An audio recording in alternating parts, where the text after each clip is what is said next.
everyone for joining.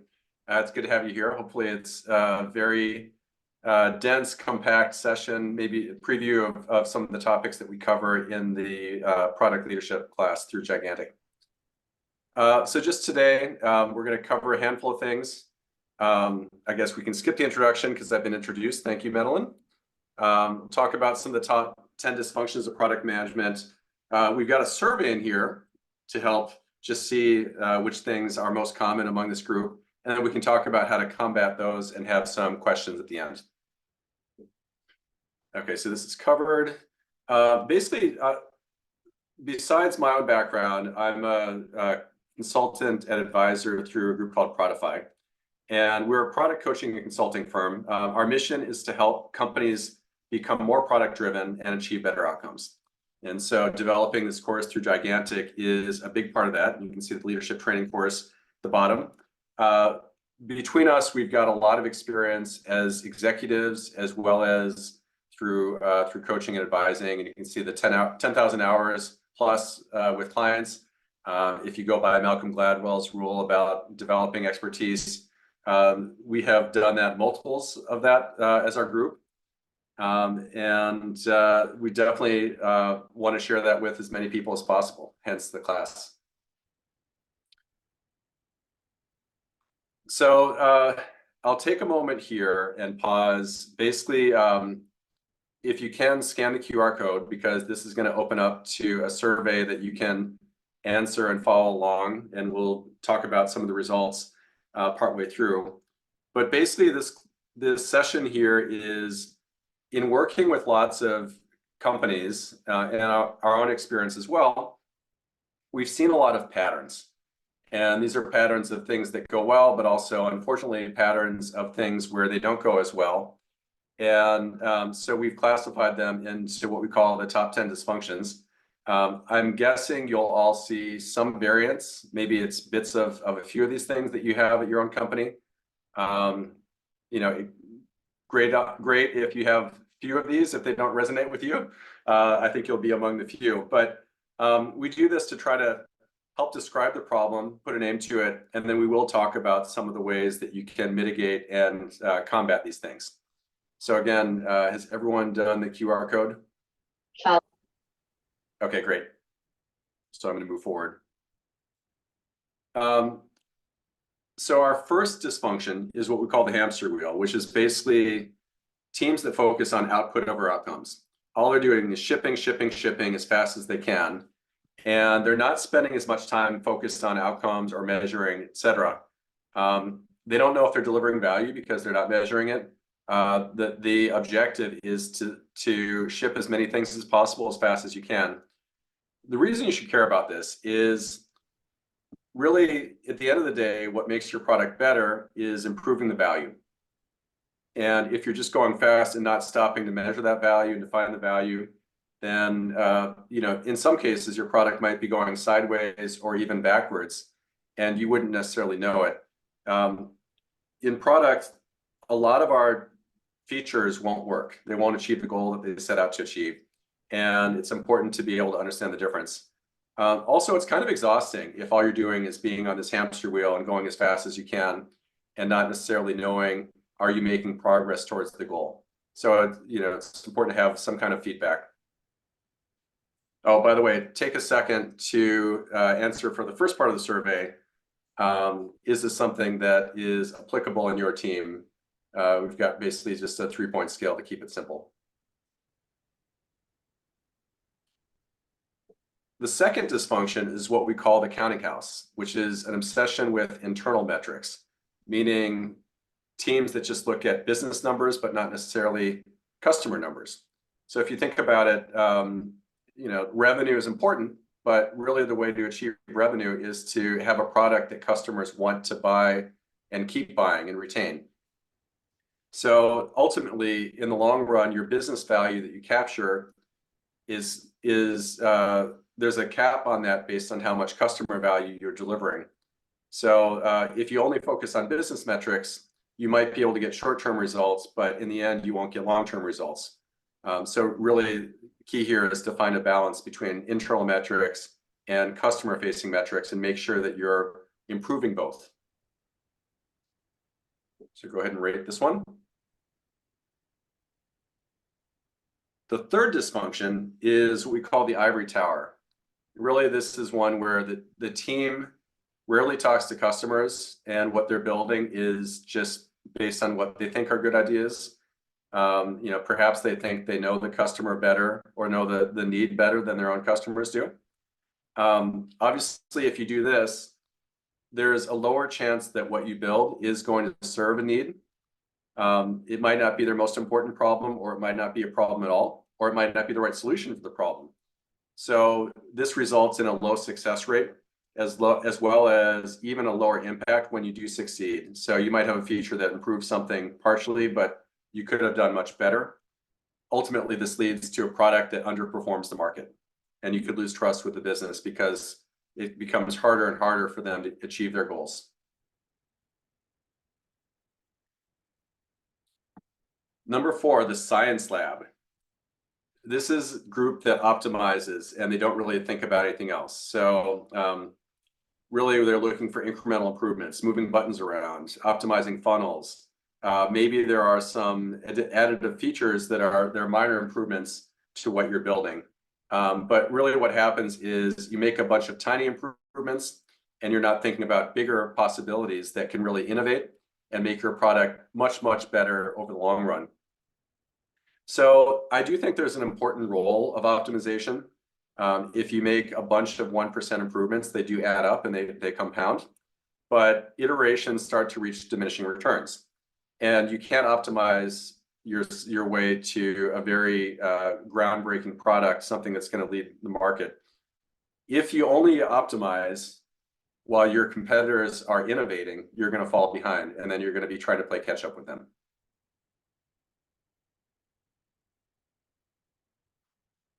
The feature factory is an assembly line.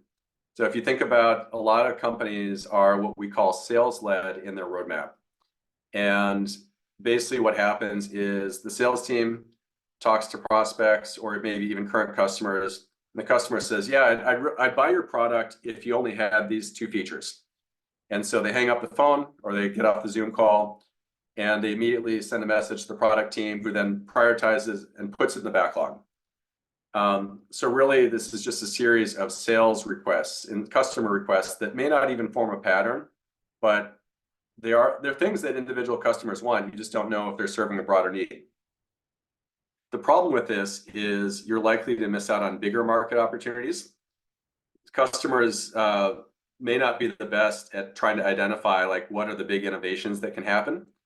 And if you just respond to these things, you're going to end up with a bunch of customizations and one-off requests that make it harder to have a scalable and cohesive product. That's kind of a Frankenstein type thing. You just keep bolting stuff on.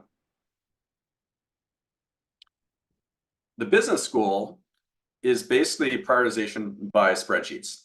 So if you think about, one of the popular methods of prioritization is RICE, reach, impact, confidence, and effort. And a lot of people just, they list a bunch of features, they make up some numbers, they multiply those, and then at the end it spits out the number, and they sort by biggest to smallest, and that's their roadmap. The problem is, A, they can spend a lot of time on that and not really get very far. B, a lot of times these are based on false assumptions anyway.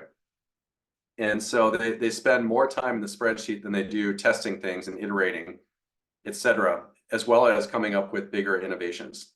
So this is a way to gut check whether something is a good feature or not, but usually this is not sufficient to figure out if you have a good plan and a good roadmap. Number 7, the roller coaster, which is fast-paced twists and turns. Teams keep changing directions, and every new idea sounds like the silver bullet that's going to solve all their problems. This often is a cycle, or a constant cycle, where the last idea didn't work, maybe because you didn't give it enough chance, but you're confident the next one will. So people are always more confident in the next idea than they were in the last one. Sometimes they're chasing shiny objects and hoping that they'll magically transform the product. the problem with this is you need to give ideas enough of a chance to succeed, and you need to stick to a consistent enough vision that your product can have a chance to build and develop. If you change too fast, you miss out on learnings, and it can feel disjointed to your customers because the releases feel like they're taking them in different directions, and it's unclear what they're bought the product for, as opposed to if you can keep developing something consistently and make it better and better. Number 8, the bridge to nowhere. This is often an engineering-driven thing where they spend so much time building out the platform, assuming that the test you have right now has to scale for 10 years. And a lot of times, this over-engineering happens even before you validated the customer need, or you know if your hypothesis is right. What happens here is this grinds innovation to a halt. A lot of times it actually ends up in throwaway work because they build all these things, you launch it, you find out that the customer didn't actually need exactly what you built, and you have to pivot and build something else. So it's a combination of very slow innovation and a lot of throwaway work. Number 9, the negotiating table. This is where you're trying to keep everyone happy by giving them some kind of a quota and always saying yes. The problem is you can't please everyone all the time. And usually it means that you don't have clear enough priorities as a team and you can't stick to them. So the team feels very busy. Maybe everyone at the company feels like they're making progress against their goal, but the reality is you're not advancing the product as well as you could. And it results in something that's unfortunately not very useful. And then the last one is what we call the throne room, which is someone, like often it's the CEO or a founder, or possibly it's the head of product. It could be in some cases one of us, but they keep making decisions. They micromanage it. They're not empowering the team. And what happens is that person becomes a central bottleneck in this. Product becomes a planning bureaucracy, and you're really not taking advantage of the people closest to their problems and closest to the customer. It doesn't scale, and you're going to make worse decisions, even though you might feel like that person has good intuition. It maybe works at a small scale when the company is just getting started because everyone is close to the need, but it certainly doesn't help grow.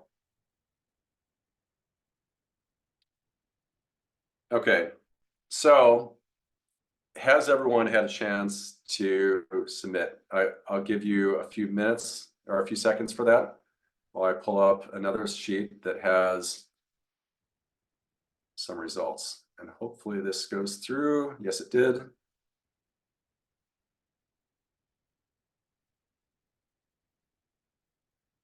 Maybe wait one more minute or a few more seconds. I feel like I've experienced all of those in one form or another in previous roles. So yeah, sometimes at the same team and same company, you can go through cycles of these things. Yeah. Okay, here are the results so far. And basically, it looks like the best ones, meaning the least common ones, are the business school, like basically prioritization by spreadsheet, the bridge to nowhere, which is over engineering, and then the science lab, which is only doing optimization but not doing other stuff. For some reason, the 3 worst isn't coming up. Maybe we don't have enough responses. Give me a second. Looks like we've got only a handful of people have filled this out. But the ivory tower, like not enough customer research seems to be a common problem. 60% said yes out of the responses. Hamster wheel, feature factory, and negotiating table. And yeah, these are all, I mean, obviously all these are dysfunctions that we see quite a bit. That's why they made the cut. But definitely see a lot of that where people are trying to make everyone happy. And, emphasis is just on taking requests and shipping as fast as possible. as opposed to really focusing on building customer value and therefore delivering business value. I just love to hear if there are any reactions to this, anything surprising or observations from anybody. Feel free to chat or unmute yourself.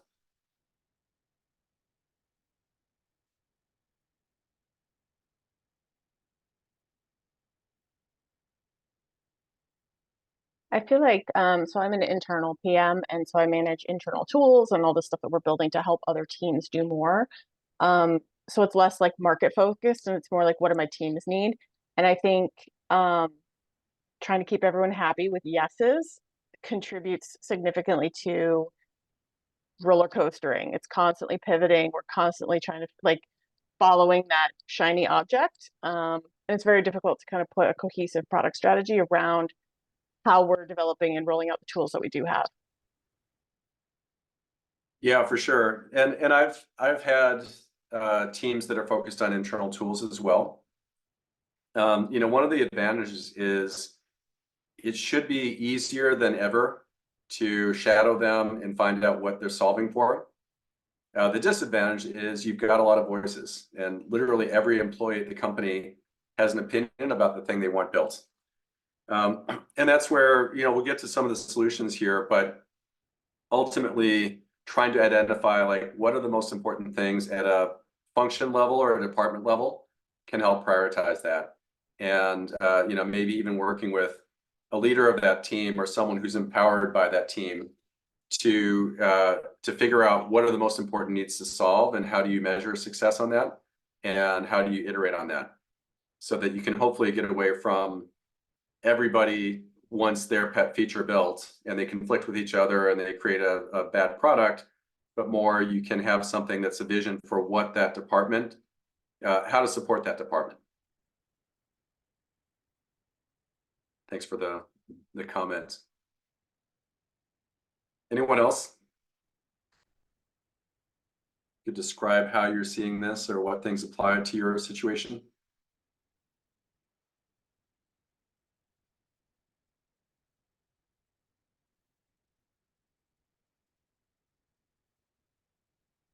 Okay, why don't I keep going and then we can, we'll have time at the end for questions and further comments.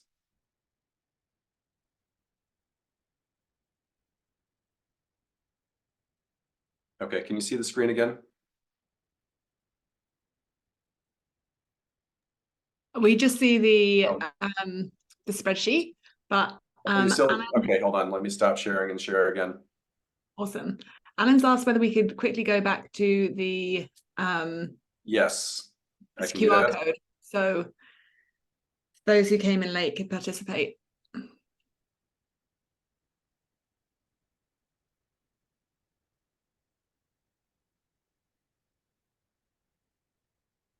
Okay, do you all see the QR code? Yes. Okay, great. So yeah, Alan or whoever's late, you can scan this, it'll have the survey. Hopefully the ideas will be somewhat self-explanatory, but we'll come back to them a little bit. Yeah, I thank you. I appreciate it. I caught most of it. I just came in after the description of what we were supposed to be doing. So I listened to most of it and I can relate of it. But let me just go through with the poll. Thank you. Okay, yep. Thanks for flagging that. Okay, so I'm going to go to the next section now.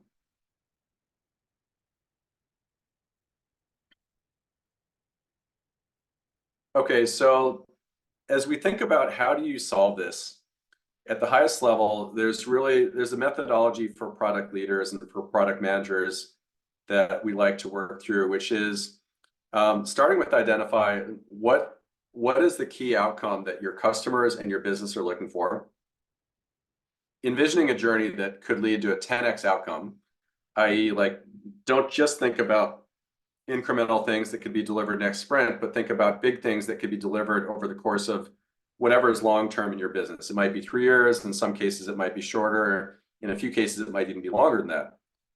Strategize, which is figure out how to work backwards from that vision and create something where you can have big milestones to work towards and make tangible progress.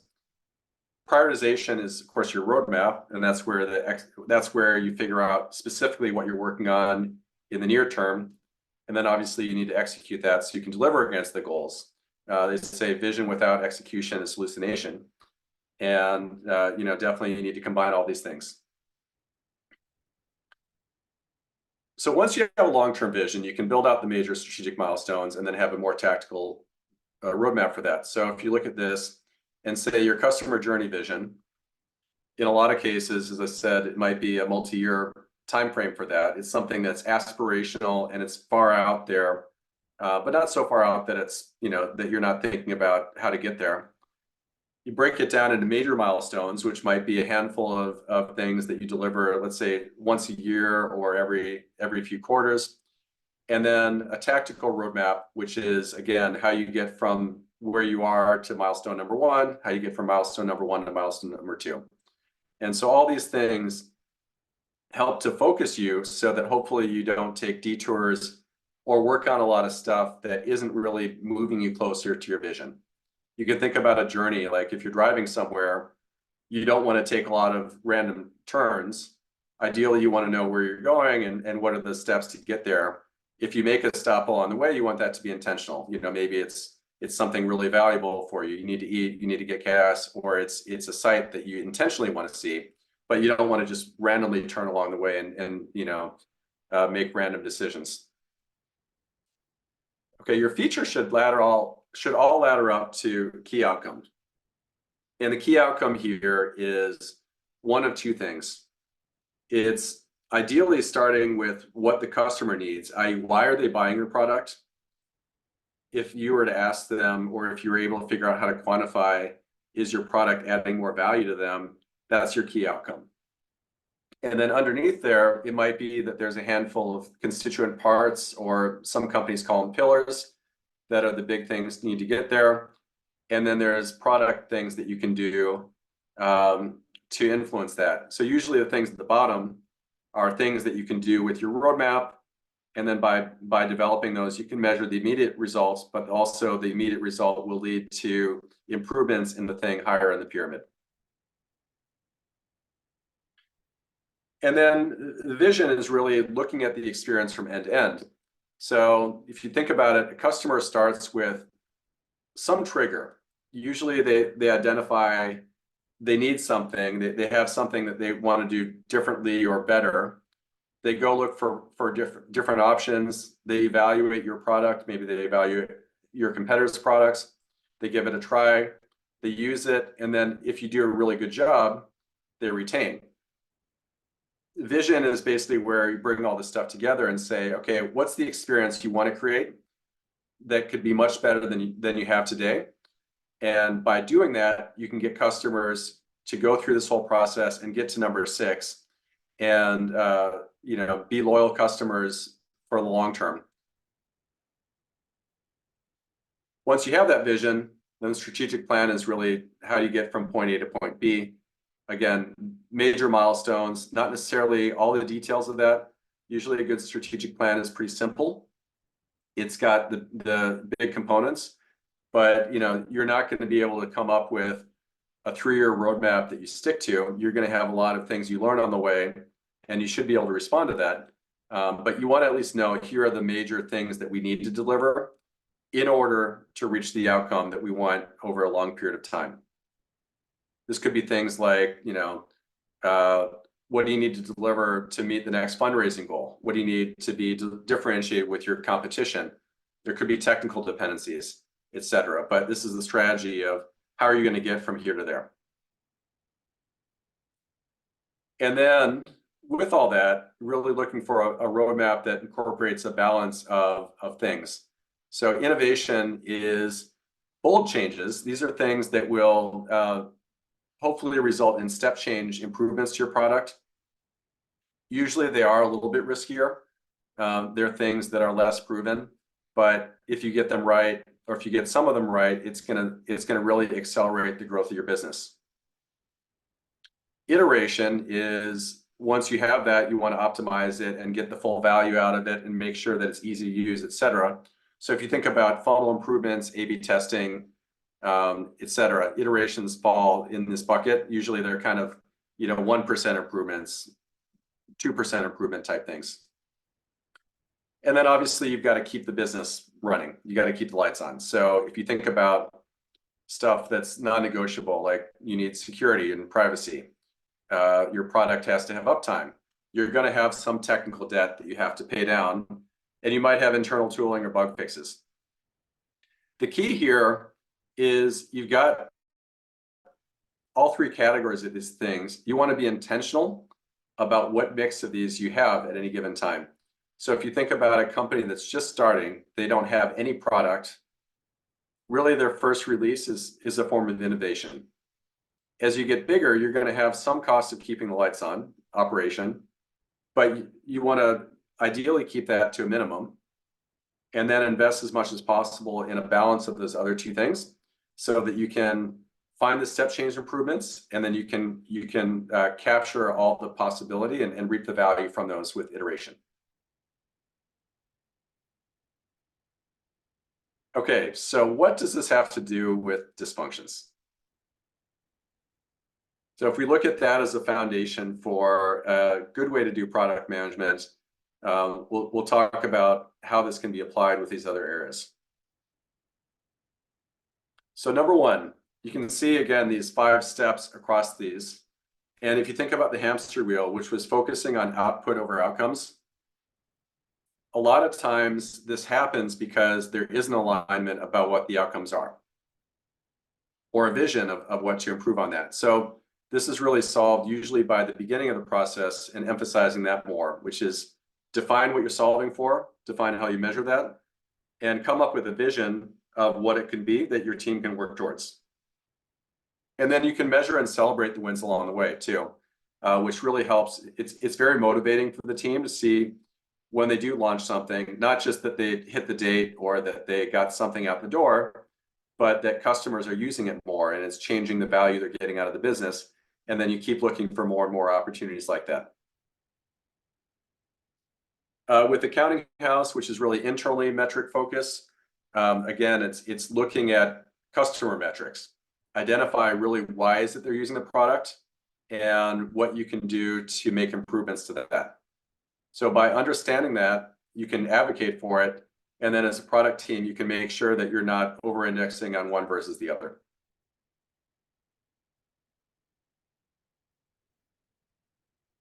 For the ivory tower, with the lack of customer research, it's probably pretty obvious that the antidote is more customer research. However, doing customer research isn't enough. You got to figure out, first of all, how do you spread the information so that everybody who is informing decisions can make use of it? But then also, how do you apply that to a vision for what you're building and even the roadmap priorities? So I think the best teams don't just do the research, but the research is referenced in their called a vision brief or a problem brief, or even the feature. The teams know who they're solving for and why. They might have customer quotes, they have a lot of data, and then that can connect back to the problem so that they know they're solving the right thing and not some misaligned proxy for that. With the science lab, where all you're doing is optimizing, this goes back to the balanced roadmap and trying to make sure that you have innovation in there as well. Obviously, you don't want to double down on the operations part. That's just engineering, and if it doesn't have a purpose, you would like to minimize that. But if you have a clear vision and you know what you're building for in the long term, then you can counterbalance the tactical things with some more ambitious bets and innovations, and that will help you make progress. So if you think about it, if you've ever been in the situation where you had a roadmap and at the end of the year you look back and you're not really sure what delivered the most value, probably what you did is optimize. You look back on there and you can see, like, did we do enough bold innovation, and did that work? And that can inform your plans going forward to do more of that.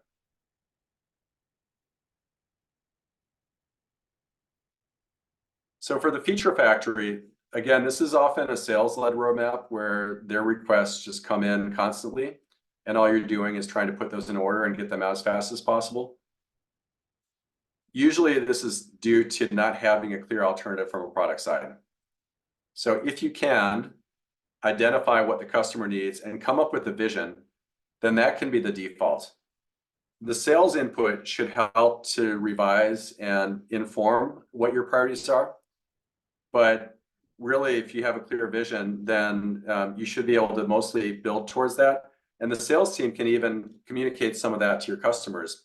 Here's where we're taking the product. Here's how we're going to solve your need. Not necessarily with the button that they asked for on the specific page, but by building out functionality that's new and innovative. With the business school, this was the overuse of data, meaning prioritization by spreadsheets. And a lot of the way to counterbalance this is to know what are the major pillars that you're improving. What are you optimizing for? And so if you think about the inputs that will help you achieve your outcome, then work to improve those. For example, if you look at Amazon, take a big business, a lot of their improvements have been around improving selection. So just the assortment of goods they sell, making it more convenient, and then providing better value. And really those pillars describe most of what at least the e-commerce part of Amazon has done. Really all their teams are organized around those. If you can identify what the key pillars are for you, if you can figure out what the vision is to make those better, and then you can come up with a plan to make progress towards that, then you can counterbalance the short-term thinking of having to have a business case for everything you build. By the way, there is one comment in here. Just checking. Okay. There's apologies I need to drop. The roller coaster. Again, having a clear plan helps to avoid going all the twists and turns. A lot of times it's easy to change directions if you don't know where you're going. If you know where you're going, then you can stick to it a lot more and say, okay, we've got to give this long enough to validate our assumptions and to test things and give it a chance to build out. That helps you stay the course and not get thrashed by random requests or random ideas. The bridge to nowhere, where you're over-engineering stuff for future unknowns. One, it's good to be clear about where you're going. If there are things that you have high confidence in, maybe those should get more engineering. But say in general, invest proportionally to your level of confidence. If something is a wild experiment, it's okay that you have a proof of concept that might get thrown out. If it's a core pillar of your vision and you have strong product market fit, then that's the time to invest more. So think about when to make the investment and how confident you are that this is going to be an enabler for what you need to achieve to get where you're going.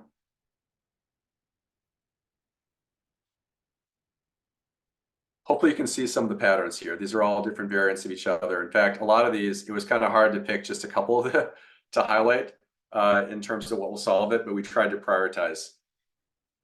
So for the negotiating table, this is the one where everyone gets their share of the roadmap. The key to saying no is to be clear about what you're saying yes to and why. If you can connect those back to customer needs and business needs, ultimately that's the best way to make your business happy. It's not necessarily that they're happy because you got 3 features on the roadmap for them. They get happy because the business is growing and customers are happy. And then the last one, throne room, is combination of getting buy-in towards the vision and keeping whoever this key stakeholder is informed enough so that they can see how your current work is laddering back up to them. So if you have a CEO or a founder or someone else who is always like throwing direction at you, you can let them participate in this. You can let them see what's going on and bring them along the process. But by having a vision, it's easier to say, here's why we're building this, and here's why this other thing isn't necessarily going to help get us there. even though it might be a good idea. So here's kind of the summary. You can see a lot of the patterns. And, you know, again, it goes back to just implementing a process that will help you not be internally focused on internal things, instead get customer needs, balance short-term versus long-term thinking, and then apply that to execution. So they all come back to different forms of the same stuff.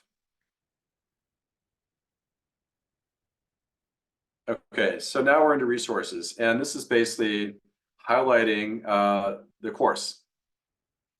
This is a course about product leadership, and these are all part of the course. There's a lot more detail, and these are a subset of the different sections. You won't necessarily hear all the 10 dysfunctions again. There's more focus on what to do instead. And you can see this is the highlight of this. Madeline, feel free to jump in, but we basically have 15 sessions.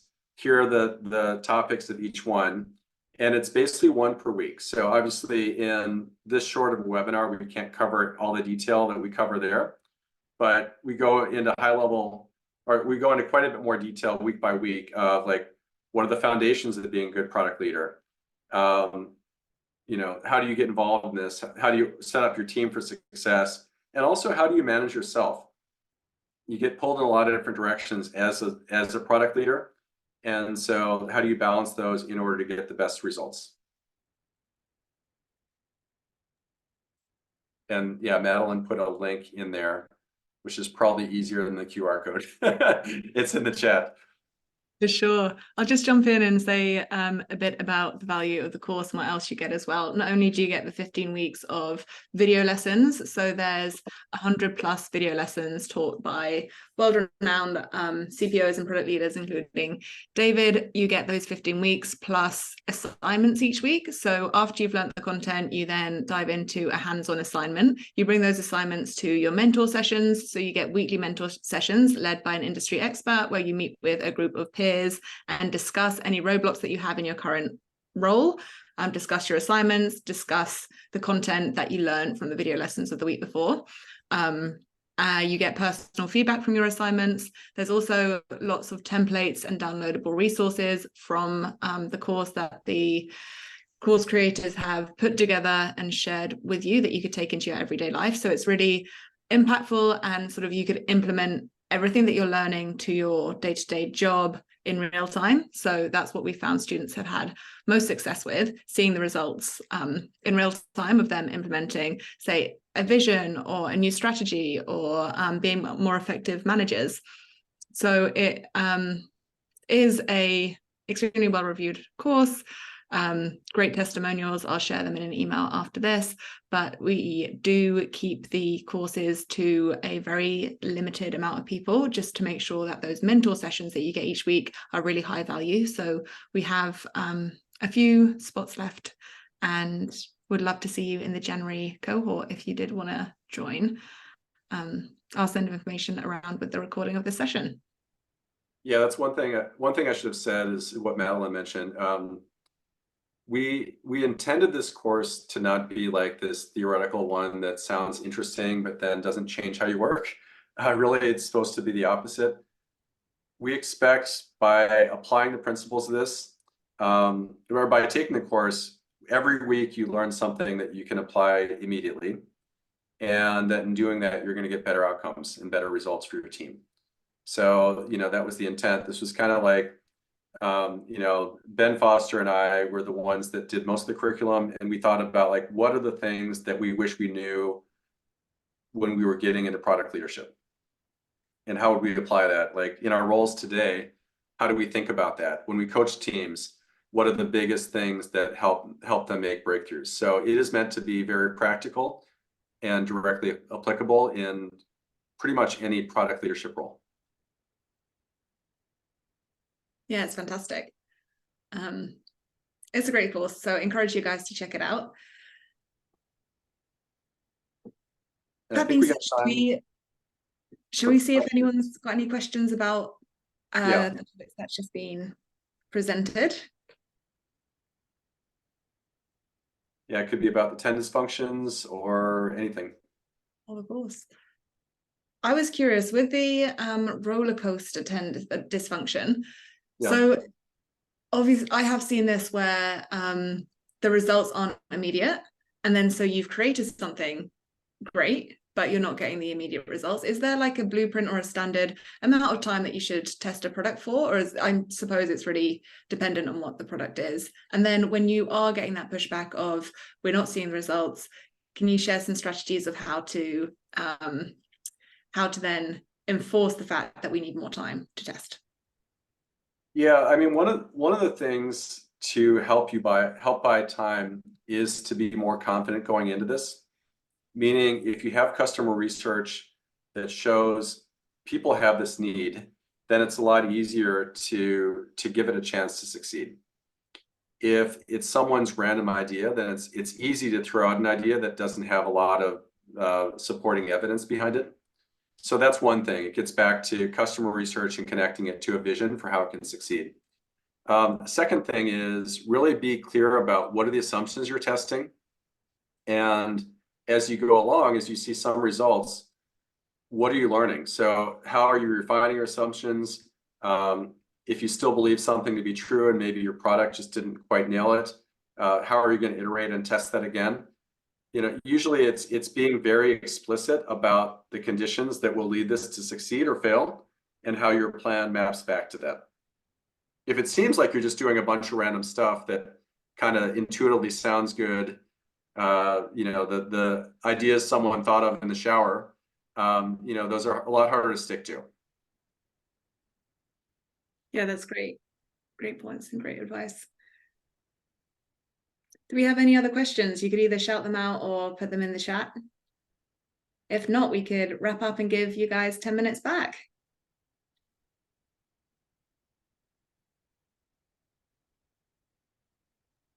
Doesn't seem... Thank you. Oh, yeah. Thank you, Laura. All right, thank you. Great. Well, thank you so much, David. That was incredible. I'll share the recording along with more information about the course and a link to enroll. We've got people in the chat saying thank you, great discussion. Thanks, Alan, Jesse, Melina. We'll see you all very soon. Thanks everyone for joining. Bye. Bye now.